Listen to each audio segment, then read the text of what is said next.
What's up, everybody? It's Keefe, and I'm back with another GhostCultMag.com live stream. Today, we're here to talk about Peter Steele and all the rumors swirling around Typo Negative. I'm sure the remaining living members of Typo Negative would prefer no discussions ever of stuff like this. But at the same time, I can't help but being a huge fan. I wore one of my Typo Negative shirts today. Thank you, Meth Syndicate Type 2 Diabetes, because I, in fact, have Type 2 diabetes.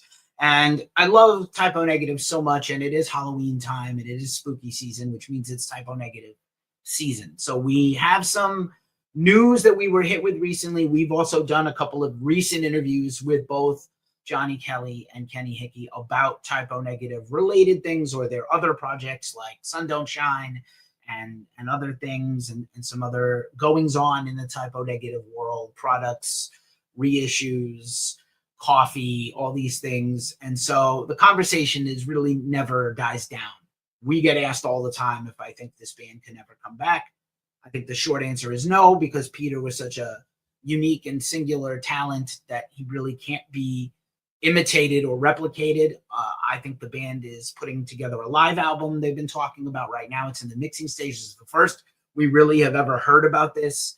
In the last week, we found out about this. And then also a lot of discussion around whether the band is comfortable ever doing like a tribute concert to Peter with fill-in people. So we'll talk about that in a second. We're bringing in a very special guest, ghost cultist Wilcifer, who's going to come in and talk about this because he wrote an article that kind of spurred this whole discussion that you can read today at the pin post at ghostcultmag.com. In the meantime, I'll just quickly run through the minutiae. Obviously, I created this little slideshow here that always helps me keep on task, because if I didn't have everything spoon fed to me, I would forget what the fuck day it is. Just a reminder, we do live streams all the time in addition to our regular band interviews and other content we put out weekly. I just have been doing a weekly series of unveiling new bands for the upcoming debut Mojave Experience Festival in Joshua Tree in March. You can check out that on our channel, also wherever you listen to podcasts, also our website. I have my weekly show coming up this Thursday where I recap all the things going on in the week of metal that was. This will be part of that discussion, of course. And of course, on my other podcast, the Glacially Musical Podcast, we just discussed the life and times of Ace Frehley of Kiss, who passed away, and a whole piece of my childhood is gone, which sucks beyond belief. But, what are we going to do? Our heroes are leaving us. Feel free to drop a tip in the tip menu. I'll share that again in a second. And as always, whenever I'm joined by a guest, I always split up the tips with them if I get any. So it's the beer fund, the weed fund, the whatever fund. And so, Peter, how do you approach something like this? Who are the bands that are inspired the most by Typo Negative? Is there anyone out there who can come on a stage, pick up a microphone, and do justice to Peter? A lot of people have covered Typo Negative. A lot of people tell you they love Typo Negative, and then you listen to the music and you don't hear it. I know speculation is rampant and not good. So this conversation is a way to not do speculation, but to wish cast, to make an educated wish like Deadpool about what we would like to see if something like this were to happen. And, we love Peter and we love Typo Negative. And I've personally asked these questions and been smacked down live in a broadcast in certain cases by Johnny and Kenny. I feel very fortunate. They've been very big supporters of Ghost Cult, myself and my partner, Omar Cordy. We've interviewed them and hung out with them, quite a lot of FaceTime with them, and just really great people. And, I would never want to do anything to besmirch their reputation. They have not told us anything. We don't know anything. At least I don't know anything beyond what I've, rumblings everyone else has heard. So with that out of the way, here's one of the last ever band photos of Typo. I'm sure when Typo was playing their final shows, they didn't think Peter was going to pass away and they were going to not ever come back again. And there has been a lot of Typo Negative discussion. We have this graphic novel, and we have now Typo Negative Coffee, which saw a couple of events this past weekend in Brooklyn and New Jersey. My friends were at Duff's for the coffee launch with Concept Cafes, who we've interviewed and done a lot of work with, and a lot of upcoming taste test videos and things like that. So I wanted to bring in Wilcifer from Ghost Cult. He has also contributed this awesome article. Here's Will. Here's me. We're going to do the Brady Bunch. We're going to try to do the Brady Bunch. There it is. Took me a minute. Which one is it? Anyway, Will, how are you? I think I muted you. You can unmute yourself. And thanks for being here. And I hope you're well. Thanks so much. And happy Halloween to you, sir. Hey, what's up? Yeah, this is my big holiday, Halloween, of course. So pretty stoked about it. And it's always, if Typo Negative is going to drop some news, this is the time to, kind of do it. And makes sense. Makes sense to me. Right on. I appreciate you being here, and I appreciate this article you wrote. So first and foremost, you talked about this whole genre of gothic metal and doom and goth kind of overlapping, and we've seen a lot of it, and it's become a lot more prominent. So I always say that doom metal, fans had to catch up to it. It's been around for ages, if you want to trace it back to before and beginning with Black Sabbath. But, Typo Negative was his own special thing. They really were a hybrid of these, special kinds of bands and their own filter in which it came through. And it wasn't just Peter. Obviously, it's an entire band. First Sal and then Johnny on drums and Josh's talent and Kenny's talent and vocals and guitar. And it was all these things together. Typo Negative does not sound like Carnivore. Typo Negative does not sound like New York hardcore much. Just a little bit of strains of it existing still because of who those guys were and the bands they played with. But we don't know anything. We have heard. We know there's a live album coming in 2026. It's being mixed now. And we know that the band is now open to some kind of tribute concert. Does that mean they're going to go full Pantera, put a band together and go on tour? I don't think so.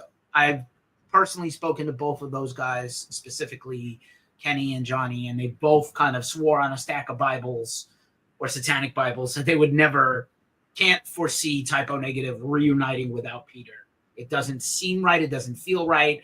I think it personally hurts Kenny to go play gigs with his other bands and have people yell out Typo Negative songs like he's some trained monkey. I know it hurts his feelings. I know it hurts him. He can't be seen as anything other than Kenny from Typo Negative. I will tell you that Sun Don't Shine is fucking stellar with the guys from Down and Kenny and Johnny. I love Silver Tomb. In addition to loving the band and having interviewed them for that project, I'm helped run a Silver Tomb Facebook page. So I'm into it, right? This is a band that's in my wheelhouse. And I saw Typo Negative 10 times. I could have seen them 100 times. They played New York City so much when I was growing up.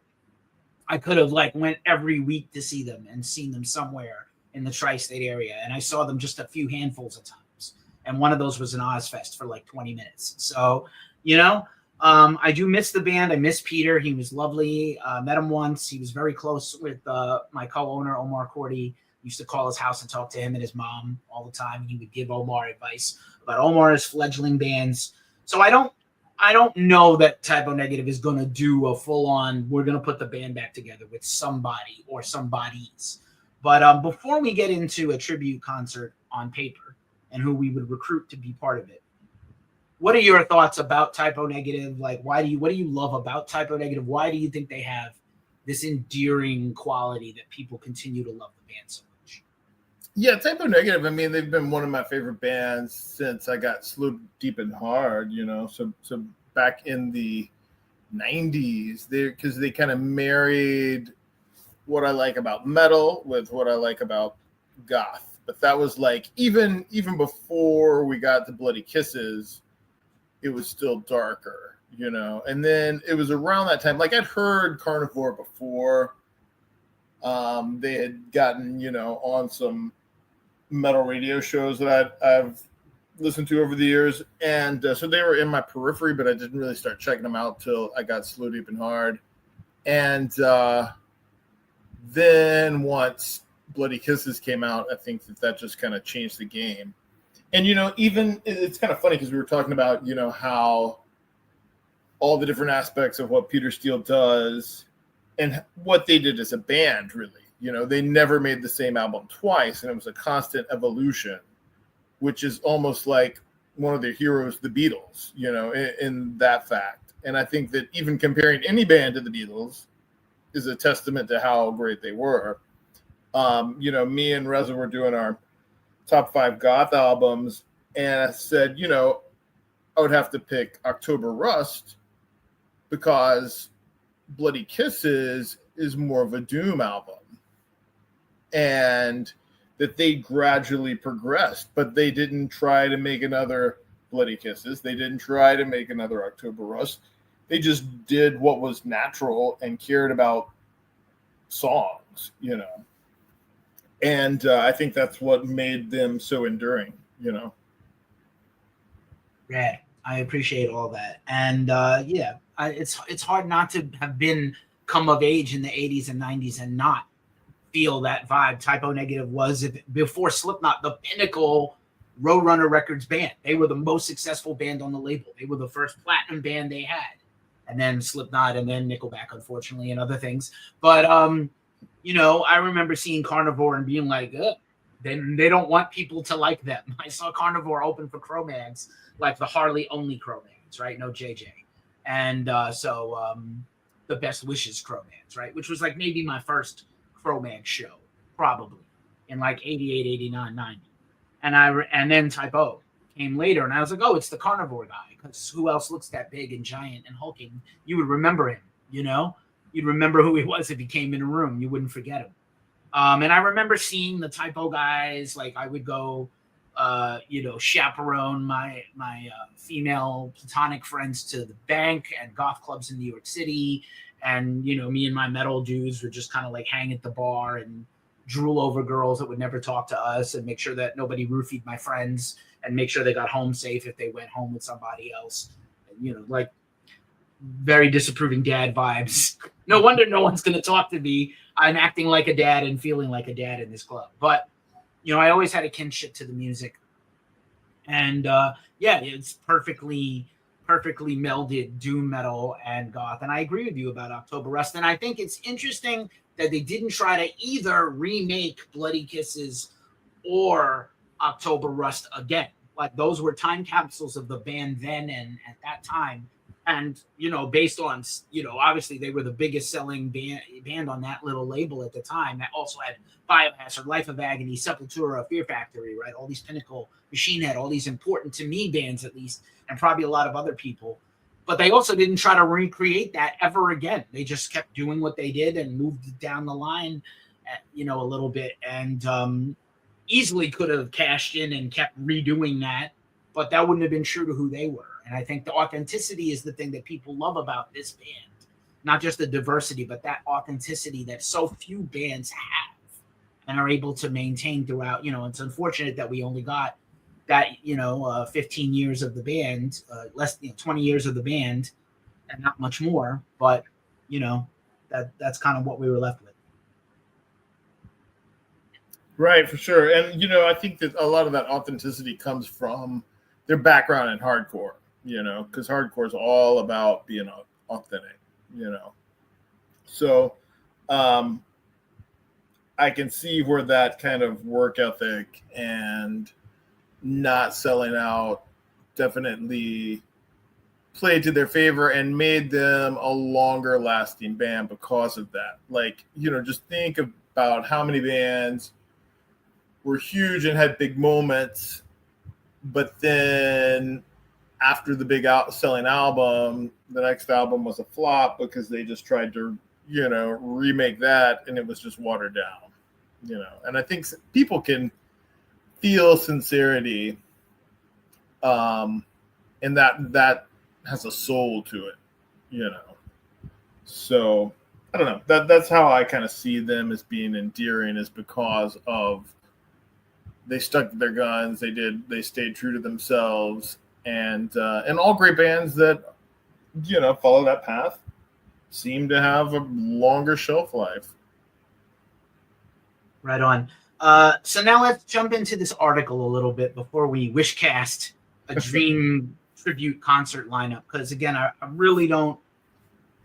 I have some thoughts about, like, you know, this again. I'm on the record as saying I don't see a full return to this band. It doesn't make sense for them. I think it's just not feasible emotionally, and again, that authenticity wouldn't be there.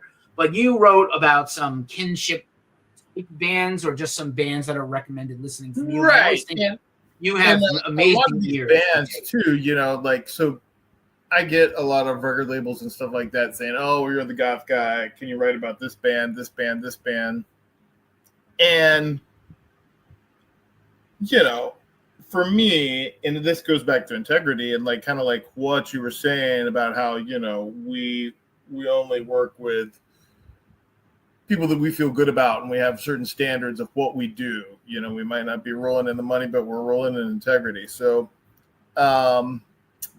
I sometimes have to draw a line and say, listen, I'm more than happy to cover this band, but I'm not going to tell people they're goth when they're playing metal. I mean, that would make my word seem untrusting. And I like to think that, that I'm always, if nothing else, I give people my honest opinion. And if my opinion becomes dishonest, then what's the point, But I think that there's a space for everybody. And I think that, it's important to show that while all these legacy bands are cool, I think that there's a lot of other music that gets overlooked too, Like I love Typo Negative, always listen to them. But there's also been some pretty good albums that I think that, can get overlooked. I think a case in point, although this is outside of the article, was, Dax Riggs had an awesome solo album that came out in January. February, their reunion tour got announced, and now the focus. Acid Bath's great, one of my favorite bands, but that Dax Riggs album needs to get more props. So, I think there's some bands that are kind of picking up where Typo Negative left off. I mean, even the stuff that guys like Johnny are doing, that Patriarchs in Black album is really good. I didn't mention it in that article because it's a Doom album, but I think it shows that these guys, even without Peter, were solid musicians that are just still carrying on. And if nothing else, the spirit of like quality music, is what they're upholding, rather than just being about the legacy of Typo Negative, which I think that kind of stands on its own two legs. It doesn't need them to prop it up. So I think that we're talking about bands like Black Cross Hotel. They even though they're a little more industrial, that's a great album. That Scorpion Milk album is fantastic. The guys from Grave Pleasures, got Nate from Converge playing bass on it. It's not to be overlooked. So I think that, and that's what keeps the scene or goth music alive, is we got to give all these other people a chance too. And I think that they're worth mentioning in the same, I guess, breath, when we're taking this into consideration. Okay, we got a possible Peter Steele tribute. That's cool, but I mean, let's also talk about what's going on now, and then we can look at, paying tribute to the past. We got to look forward and honor what's behind us. And I think that's what makes metal have such a lasting legacy too. Why it has such a diehard fan base is because everybody's like dedicated to the past. Bands like Black Sabbath, Iron Maiden, Judas Priest, everybody that like came before. There's that honoring that lineage while still, being open for bands like, whoever's coming out with a new album, Sanguish Sugarbog, whoever, like those guys will admit that they wouldn't be here if it wasn't for Slayer, So, we got to keep that balance. And I think that it's a lot of the bands that I wrote about were bands that are certainly more on the underground, and not, they're not getting the buzz on some bigger, you're not seeing them on the cover of Metal Hammer. Noted. It's pretty interesting. You did, Matt. Yeah, you mentioned I love Matt McNerney. I love Great Pleasures and every Beast Milk and every band he's ever been in. Actually, uh, every different flavor of every band he's ever had. New Paradise Lost album Ascension is incredible. New November's Doom record is stellar. I don't know that those are guys that would come in and be part of a thing like this. Maybe it's too out of far afield for them. I think Nick would be a terrific choice. Actually, you definitely hit it out of the park with some of these non-conventional choices, and I do want to run down the list. But before that, just in general, just because it's Halloween, beside obviously Typo and some of these other bands, what is some of your favorite Halloween listening? What do you listen to? I'll tell you, it really doesn't differ than when I listen to the rest of the year. I feel like Halloween's just where everybody's on the same page as me, So it's the stuff like, today I've been listening to new Soulfly, which is not, necessarily that although it's darker than their last album. One album that stands out that I've been listening to in kind of that mood is the new album by Patriarchy, which is a kind of electro, not quite industrial, but looking in that direction. That album has been kind of consuming my playlist lately, so that's what's getting me in the mood so far. The new Peter Murphy is great. I've pulled that album back out. He sounds spectacular. I'm stoked that Gary Newman announced a new tour, so I've been going back and digging into some Gary Newman. So so I still love, and it's like anything else. I love the goth classics, but at the same time, I've heard Pornography 10,000 times, so it's good to give albums like that Scorpion Milk a listen, or listen to Patriarchy. You can only listen to that, those 3 or 4 Ministry albums so many times, but also I don't get tired of those either.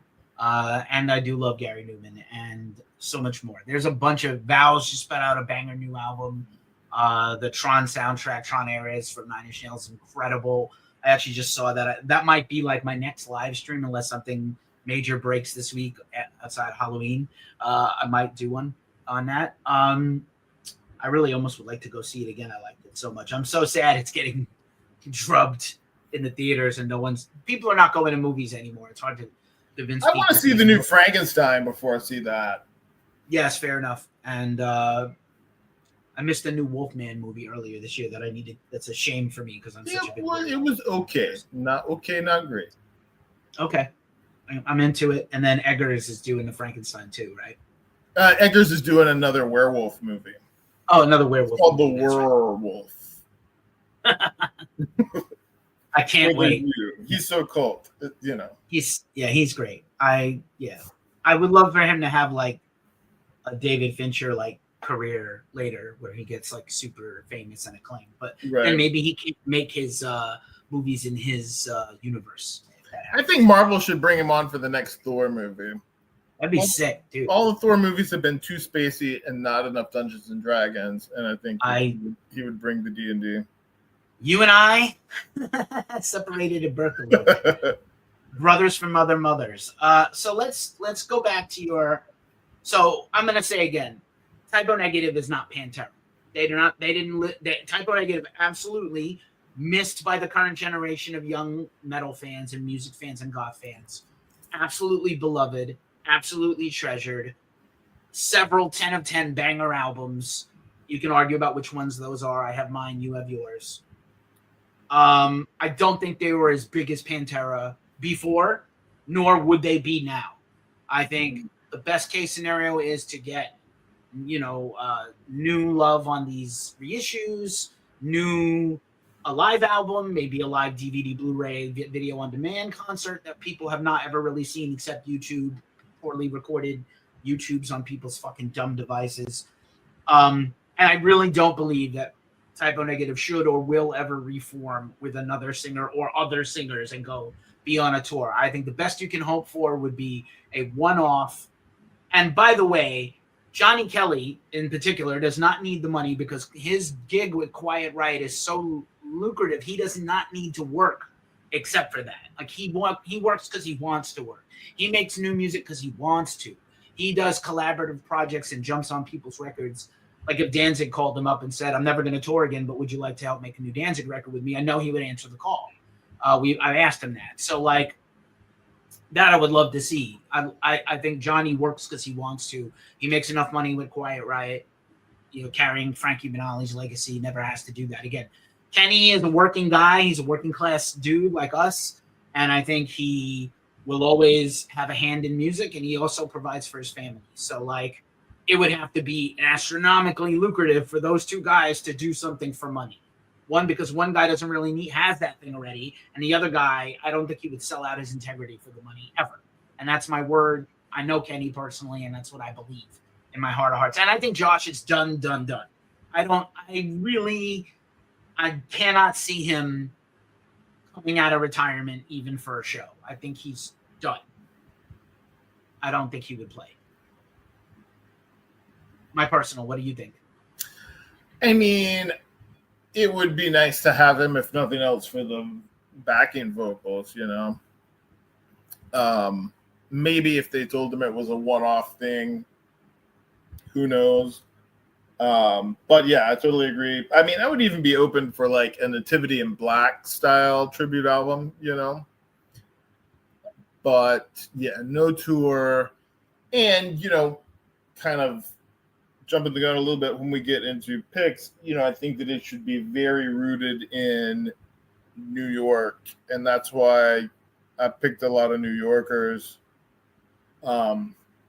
on the front end of that, because I think there's a lot of guys in some of those bands that could help uphold that legacy, one in particular.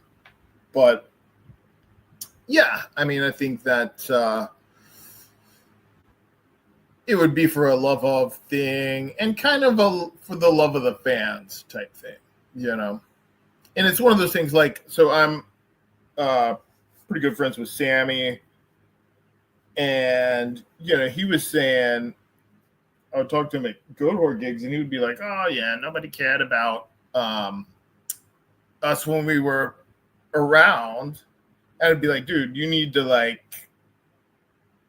you need to kind of recheck out what's going on, because there's a whole new audience for you guys." And I think that Asabath has a similar thing to Typo, as in their absence, the internet has helped people check out music that, it hasn't been forgotten about, and there's a whole new fan base for, which, I don't know that those are the two bands that I would have, even though they're two of my favorite bands, I would not have suspected that that's what kids would be getting into. But, somehow the universe works in better ways than I can imagine.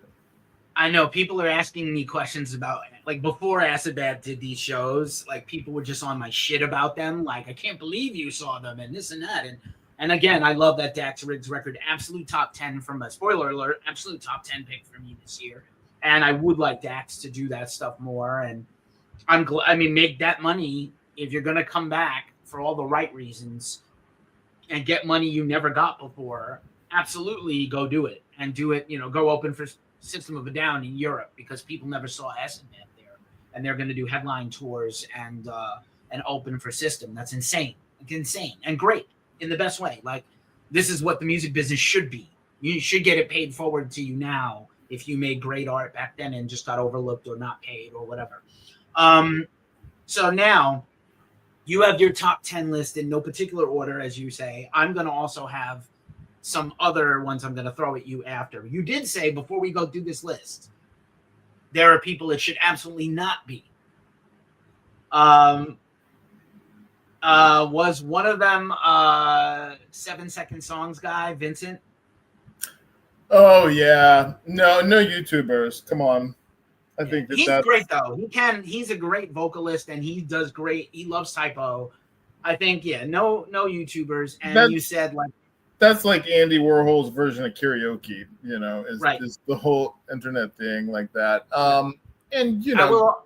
I think you were there's saying, a difference between doing an impersonation and like, I think if you had somebody like Keith Caputo doing it, he wouldn't be trying to mimic Peter Steele. It would be their interpretation of that, you know. So that's the next thing. I consider these separate things. So we could be talking about a tribute concert. I think to make this happen, to pull everyone together, I think the way to do this is in a festival setting, like if Metal Injection, our brethren, does another Metal Injection Fest in New York, or Decibel Metal and Beer Fest in Philly. It's on the East Coast. Maybe it would line up with everybody a year from now, or 7 months from now, or whenever. So on one hand, there's a part of me that's like, I only want underground metal people to be part of it because originally that was the ethos of Typo. On the other hand, if you really wanted to get its flowers, you need kind of name brand people, popular people. So like I know that Loudwire asked Lacuna Coil, who I saw earlier in the year and I do love, and I have had great experiences with, how much they loved Peter, and they're like, oh, we would love to do a Typo Negative song, or maybe if there's ever a show, or do one of his songs in concert. And you were like, absolutely fucking no. I love that about you. Yeah, I mean, if there are going to be female vocals to do it, I mean, I think Chelsea Wolf's a fair pick. I think, yeah, I guess so. I'll go with her. That'll be my my pick. Because she has a lower end alto to her voice. Yep. I'm afraid if Lacuna Coil did it, that the male singer would get up there. And I like Coma Lilies. I like that album a lot. So I respect what they do. But yeah, as far as like capturing the emotional quality, I think is the most important thing. That's fair. I just think you can butts and seats and do that too, you know? Yeah, I agree. But I do think like there's that industry thing where they're going to try to get named people. So that's the scales, right? Is it like name people versus people who would actually do justice? I mean, there's singers that I love and bands that I love that have darker qualities. But like, I would not want to hear Health do a Typo Negative song, even though I love that. Is correct. Jake is great, and I do love Health. I'm so high place. Understood. So let's go through your list and do a few pros and cons and your rationale on each, and I'll give some feedback, and then I have a little list to read back to you that I put together.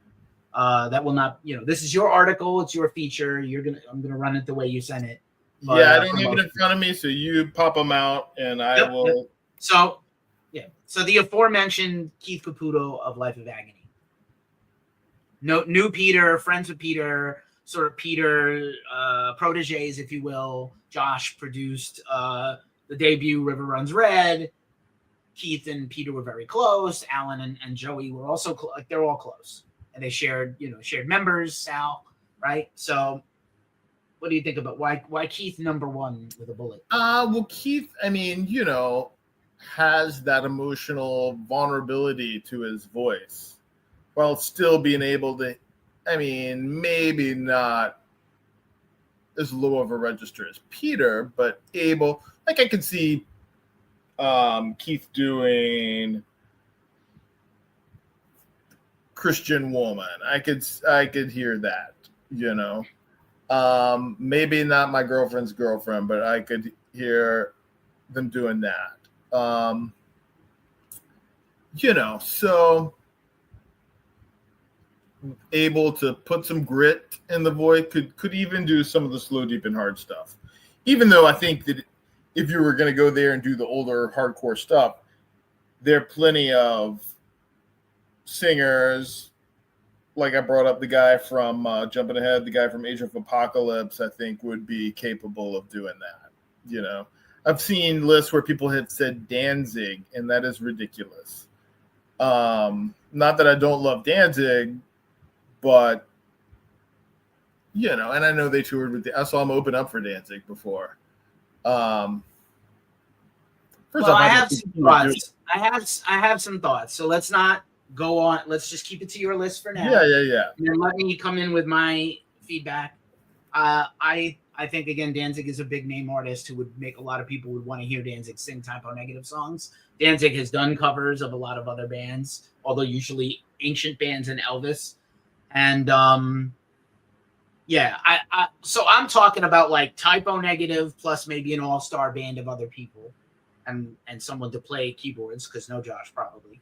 And then new singers. That's the idea I have here, as opposed to Life of Agony covering Typo Negative, Biohazard covering Typo Negative, Lacuna Coil covering Typo Negative for an album a record company would be trying to sell. Right. So I'm not talking about that. I'm talking about a tribute concert and who a cavalcade of singers could be. That would be a good idea, not besmirch their name and tarnish the rep. So Caputo, much agreed. I love Life of Agony and think that that's a natural 1-to-1. Right? Yep. Then you have a real surprise to probably anybody not named me.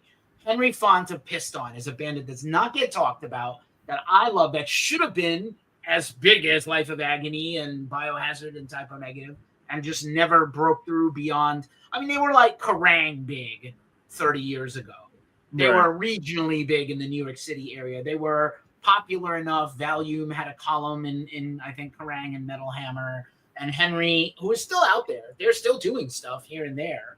Occasionally shows, occasional albums, right? Henry's a great artist and does not get enough respect. So I love you putting that respect on his name. And I think he could pull it off, you know. Word. Also, it wasn't on the list, but in that kind of vein of bands that maybe weren't as big name, and his name is eluding me right now, although I know it, is the singer from Only Living Witness. I could also see him doing Jonah. Yeah. Jonah. I love all those Massachusetts metalcore bands, Overcast and Only Living Witness, and it's almost November. It's not quite December yet. Right. But you see what I did there? Yeah.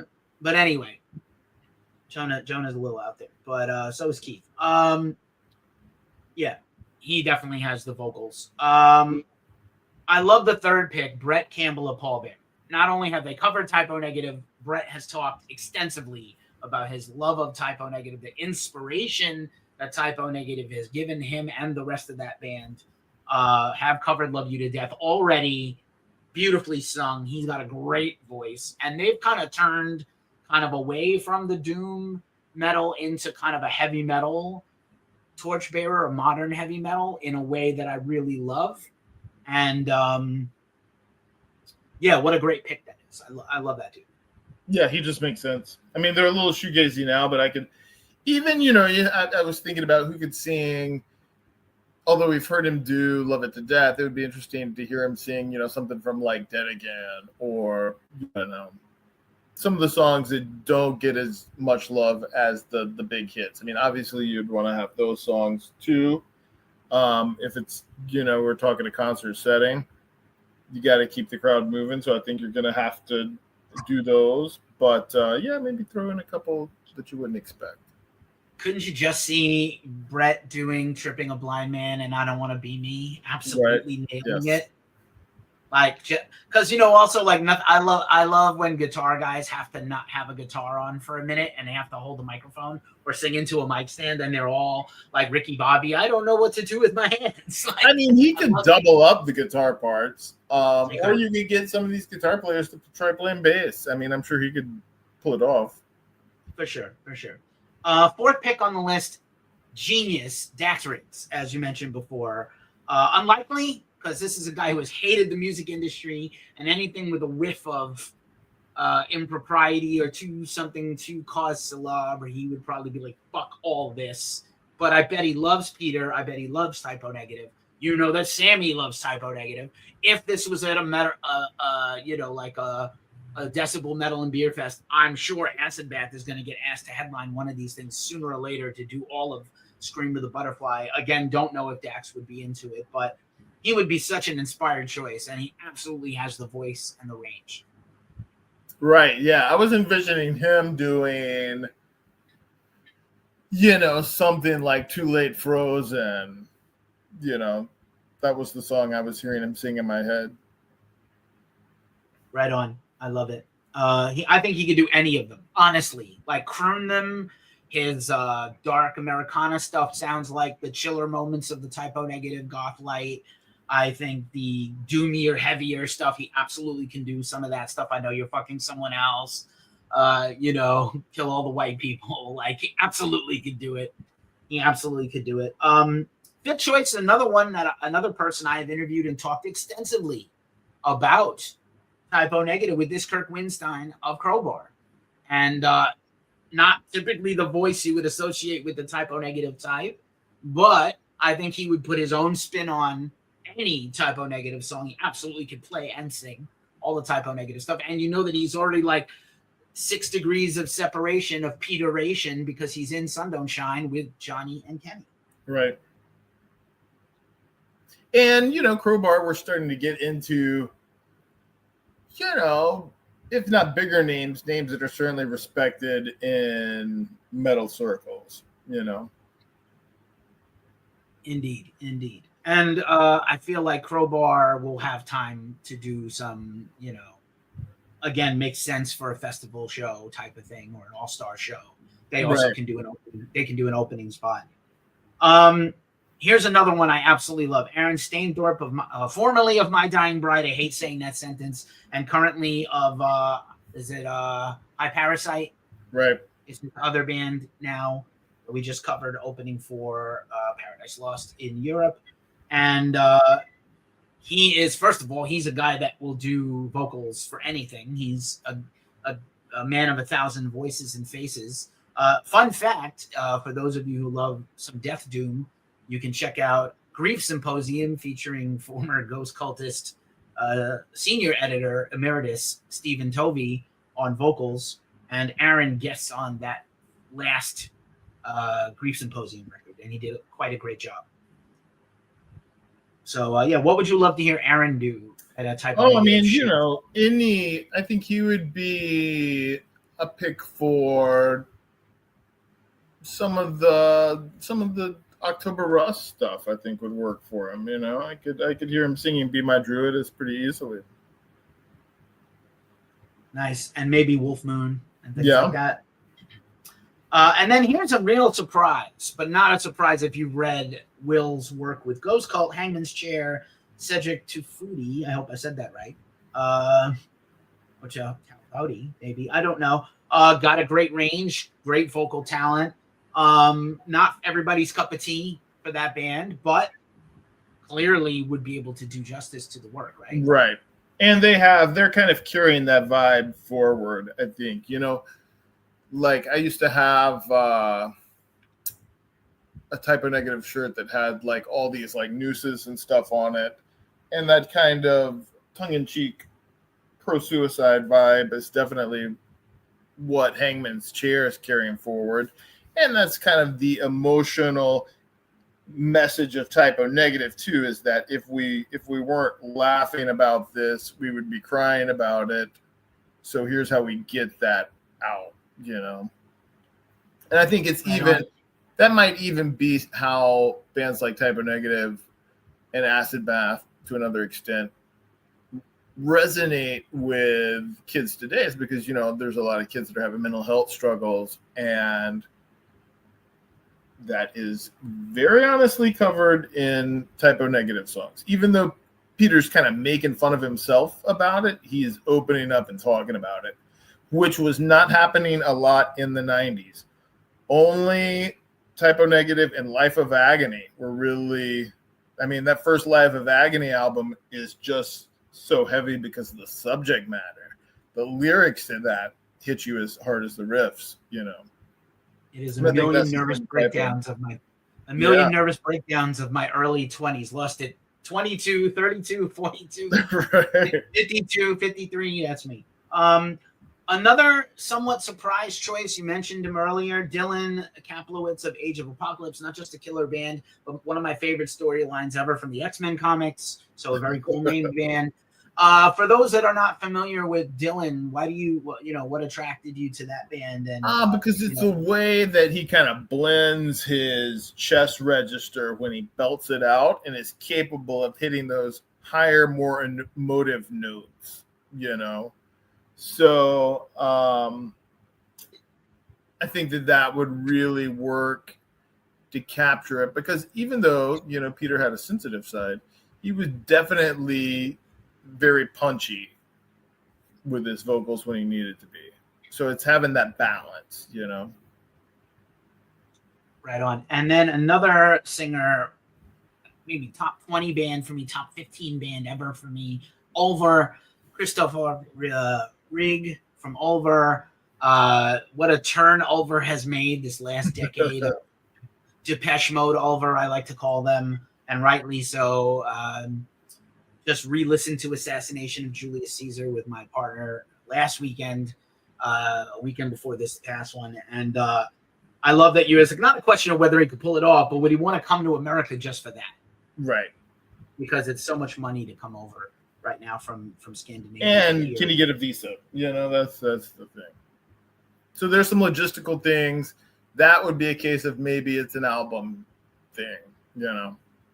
Right. But Ulver would be such an inspired choice to do a typo song. They should anyway. Yeah. Like, you know what? If there's no tribute album and no tribute show ever, Ulver, please go do this anyway. I'm begging you. And another singer that I can kind of see tagged on, like, as a second choice if you can't get him, who's American and has a project that does something similar to Depeche Mode Ulver, is Greg Puciato. The Black Queen. Yeah, yes. I could see him. If he was coming from his Black Queen style, he could probably pull it off. Yeah, I don't know that Greg was ever a typo fan. I think Ben he at least respects them, you know? Yeah. I've never heard him say a bad thing about them or a good thing about them. We know that Greg is an incredible interpreter and vocalist. His stuff with Jerry Cantrell, Better Lovers, new album coming on the horizon. He would be sick. Matt McNerney, again, rounds out your list of 10 from Grave Pleasures and a bunch of other hyphenated bands. Incredible singer, kind of gothy himself, kind of a Peter Murphy himself, right? Gary Newman himself a little bit into his metal and other things. He would be an absolute banger choice to come in and do computer. And he would make sense, you know. Like, I can totally hear him singing most of that, you know. It would be, I don't think he could pull off the low notes in My Girlfriend's Girlfriend. You know, when we get into that, like, Andrew Eldritch register. But who could, and if you want some bigger names from the goth scene that might do it, would be Carl McCoy of Fields of the Nephilim, would be my outside the list pick, would be another one. Right on. With respect to the fact that you were like, you know, maybe an artist of a certain level or caricature shouldn't be part of this. Let's get the 800-pound gorilla out of the room. Philip Anselmo, personal friends with Peter, loves Typo Negative, toured with Typo Negative. Pantera is doing the Pantera thing, even though we're supposed to get down for a good part of next year when Pantera is not in Europe with Metallica. I also would like to see N Minor is absolutely Typo Negative influenced, right? I don't know if you were a fan. I was. Yeah. You know, could it be a thing where like Scour plays early before and then Philip comes out later and sings? Maybe it would be too much for him to do the. Yeah, no, I mean, I could hear him doing, like I said, I could hear him doing the Carnivore songs, which I think they should do at least one, you know. Hopefully Phil doesn't do Race War, but you know, that was the first Carnivore song I heard. Same first take. You know, but it would be very Kill funny. All the White, you know, he's done Kill All the White People before on stage with them. With them, yeah. He said it was his favorite song by them. Yeah. So yeah, get him on for that one. Right. I have a short list of people, and I wanted your yay or nay on them, or just thoughts. Some may not be for you, but I think they'd be inherently interesting if they happen. So first off, in terms of a female vocalist, no one, male or female, can really be Peter. And none of this is with respect to bass playing, which will come up in a minute. I would think of, you know, I'll talk about in a second. But Cammie Gilbert of Oceans of Slumber comes to mind. She's a world-class vocalist. She's covered Wolf Moon on the last Oceans of Slumber record, or the one before last. She's brilliant. She has spent a lot of time in New York recording and touring, and I think she's got something about her that would do a wonderful job as part of this thing. You know, I've heard that Wolf Moon cover, and it was all right. Yeah, I mean, you know, I wouldn't be opposed to it. I would say, as you were talking, another name that came up in my mind of someone, another female vocalist that's not Chelsea Wolfe that I would be open to hearing to would be Laura from Kylesa. Fuck yes. You know what a big fan I am. Yeah. Anything for Laura. I love her so much. And speaking of, I mentioned probably there that Discussion album is another good Halloween one that people can't sleep on. So that's my plug for them. Noted. So another one off of my short list, maybe a little unconventional in terms of the vocals, but Jay Costa of Thy Will Be Done has been a friend to Ghost Cult. We premiered some stuff for them, interviewed them a few times. Big fan. He is a massive Peter Steele fanatic and a typo negative obsessive. And I think he would do a great job on either. I think he can actually sing beyond what people have heard him do. Thy Will Be Done is kind of like a more modern metal Pantera-y band. But I think he can actually sing a little also, but he also would be perfectly suited for the more heavier, faster things from typo. Yeah, and I'm up for getting some hardcore singers out there for Slow, Deep, and Hard for sure. Right on. Another name that I think would be unconventional but great would be Lejon Witherspoon of Seven Dust. The guy's got a beautiful voice. I think having heard the Soundgarden cover that Seven Dust did a couple of years back on Blood and Stone, phenomenal cover, made it his own song. Like, okay, no one can replace Cornell.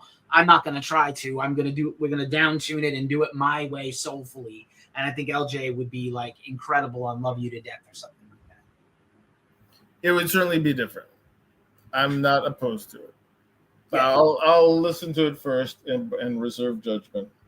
Yeah, maybe not the goth vibes, but absolutely can do justice to it as a singer. Then another one, similar to Philip, friend of Peter's, Des Fafara of Cold Chamber and Devil Driver.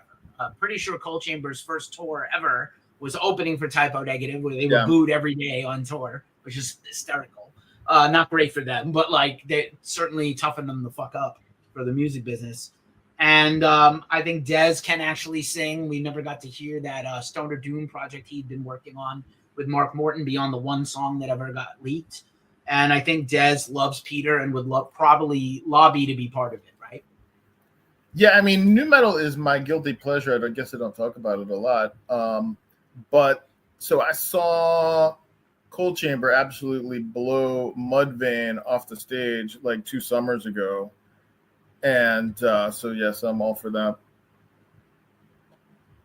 Chad would be another one, Mudvayne. We just covered them in Boston. I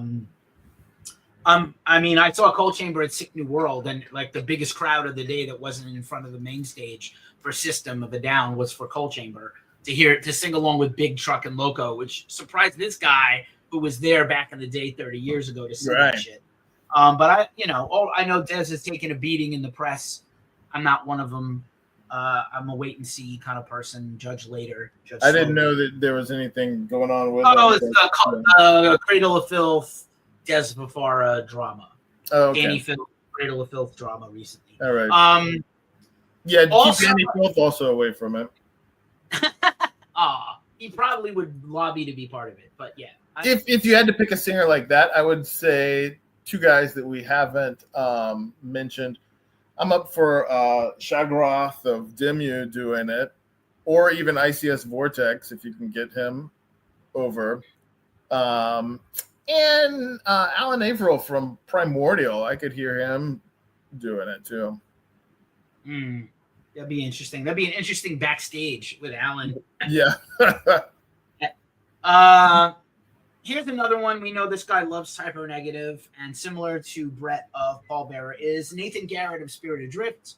He has that Neon Nightmare project that's basically synthwave typo negative, including the fucking font, the typo negative design and font, just electric blue instead of electric green. And he's got a wonderful fucking voice. He has got the doom metal shit down pat. They also have kind of transitioned away from classic modern American doom and into kind of a heavy metal brand, and even a little more thrash. But I could definitely see Spirit Adrift and or Nathan come in and do a great job. Yeah, I had that album. The font was a little too on the chin for me. So yeah, I mean, give him a shot. I would prefer him over the YouTubers. How about a very big commercially successful metal-ish band like Avenged Sevenfold? Would you want to see M Shadows be part of something like this? No. I'd be okay with I was thinking about Courtney from Spirit Box. I might be open to that. If we had to get bands like that, I would be open to her. And I don't hate Sleep Token, but I don't think that I'd want to hear him. He just doesn't have the voice for it. He has a great voice. It's just not great for that, Yeah, any kind of cover would be his interpretation of it, not an actual. Yeah, it would sound like, I don't know. I can kind of hear a Sleep Token cover of Typo Negative sounding more like Dead or Alive, Oh, amazing. And I love Dead or Alive, and I love Spin Me. I do Spin You Right Round all the time at karaoke.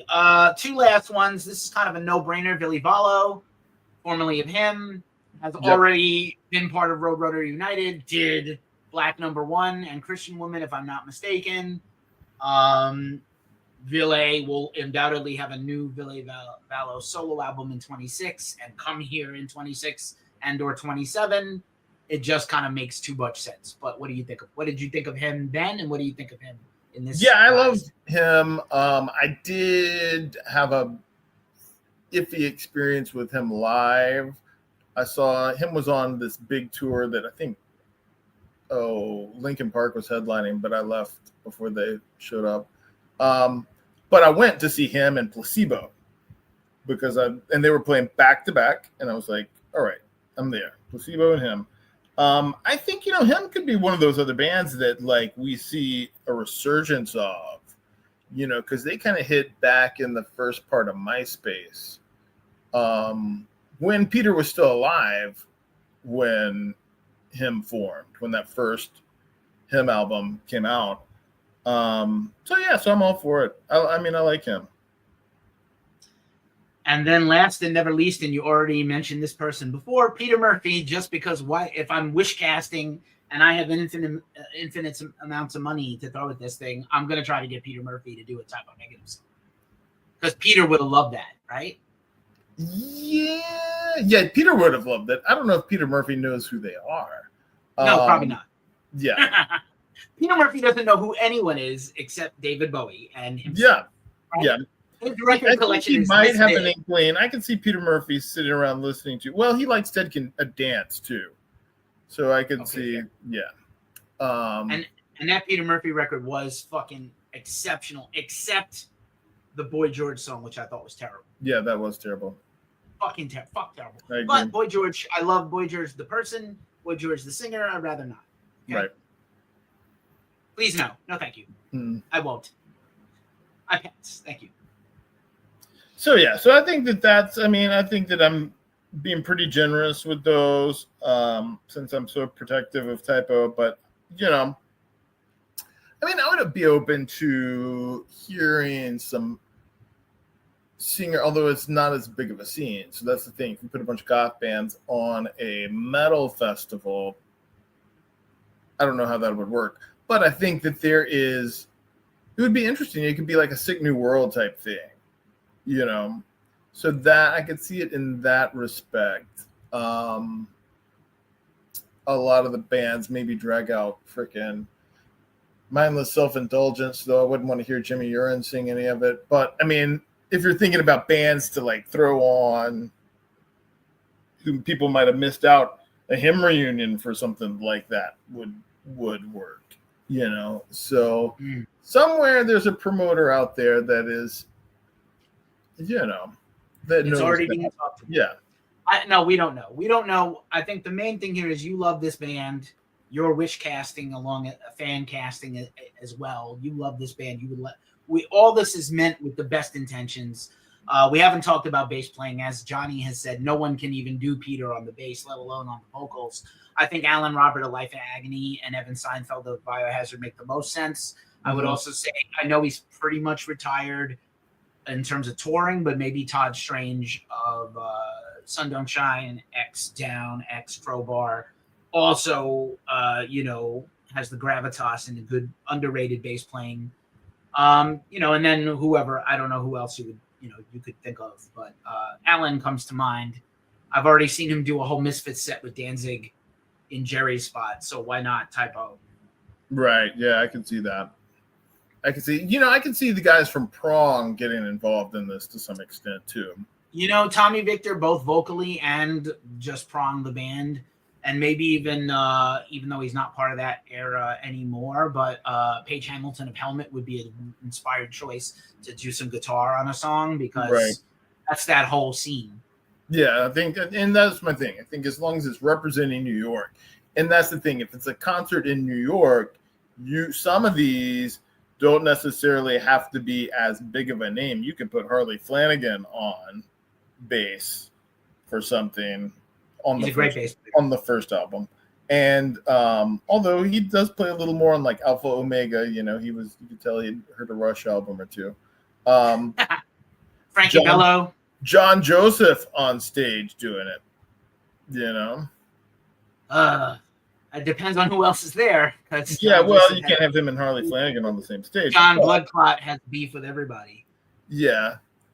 But, I mean, I don't know if you heard that Bloodclot album that came out last year. It was great. Yeah. It was great. I think he still has it. And he's important to the New York scene, as far as I understand it. Yeah, he is. He's hugely important. You can shit on the guy and the things he says and does. You can't shit on his legacy. Right. And you got to have some guys that are back there and backstage lifting weights. I think that's an important part of Peter's legacy, and that can't be overlooked. Bro, just lift. Yeah. Any other, as we are on Halloween week, and this is going to air this week, tomorrow, what are you doing for Halloween? Watch scary movies? We just moved. I just moved this past week. So I will be doing as little as possible. If I can find where Frankenstein is playing, maybe. I think we got the 31st is our supposed to turn the keys into the old place and have it cleaned. So that's going to be the morning. So I'll probably just listen to like Skinny Puppy while I'm doing that. And then, I thought about the guys from Electric Hellfire Club are playing the night before at the Crowbar. I think it's Crowbar or the Orpheum here. And I thought about going to see that, but I think my next show that I'm going to go out to is Sangwa Sugabog in November. And then I'm saving up my money for Gary Newman and Ethel Cain. I've been on a huge Ethel Cain kick, which is kind of her new album is worth checking out if you in the Chelsea Wolfe vein.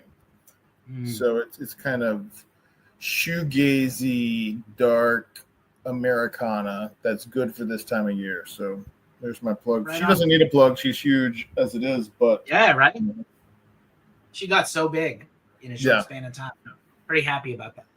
Will Super, always a pleasure to see you. I'm sure I will be back on one of your shows. Yeah, for sure. Let's do I'll link everything in the description where people can find. We got to talk about the Rush reunion next. Oh my God, we do. We'll find Will at ghostcultmag.com, as well as find me. And happy Halloween and rest in power forever, Peter Steele. Thanks, Will, and peace, everybody. Thanks.